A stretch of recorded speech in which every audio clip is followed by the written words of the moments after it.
আমি বিদেশে থাকি। অনেকক্ষণ দাঁড়ায় কাজ করলে আপনার মানে কোমর থেকে পা বন্ধ হয়ে মানে হাঁটতে পারতাম না বেশি একটা। হাঁটতে গেলে পায়ের মধ্যে টান লাগতো। এখন আলহামদুলিল্লাহ অনেকটা ভালো আছি। আসসালামু আলাইকুম। আমার নাম তারেক। আমি লক্ষ্মীপুর থেকে আসছি। আমার কোমরে ব্যথা ছিল। কোমর থেকে পায়ে মানে একটু দাঁড়ায় কাজ করলে পায়ে সমস্যা দেখা দিত, টান লাগতো। পরে আমি এখানে আসছি। আসার পরে ডাক্তার দেখাইছি। দেখার পরে আমাকে এখানে থেরাপি দিয়েছে, আকুপাঙ্কচার দিয়েছে। পরে এখন আলহামদুলিল্লাহ পায়ে যে সমস্যা ছিল ওটা এখন আলহামদুলিল্লাহ অনেকটা ভালো আছি।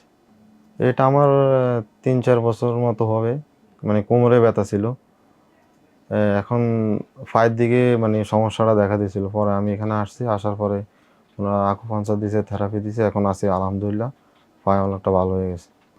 এমনিতেই আমি ডাক্তার দেখাইছি। ওখানে আপনার ব্যথার ওষুধ দিছে আর আপনার ব্যায়াম দিছিল আরকি। তখন ওরকম ভালো পাই নাই। পরে এখানে এখন আছি আলহামদুলিল্লাহ ভালো। এটা আমি অনেকক্ষণ দাঁড়ায় আমি বিদেশে থাকি। অনেকক্ষণ দাঁড়ায় কাজ করলে আপনার মানে কোমর থেকে পা বন্ধ হয়ে মানে হাঁটতে পারতাম না বেশি একটা। হাঁটতে গেলে পায়ের মধ্যে টান লাগতো।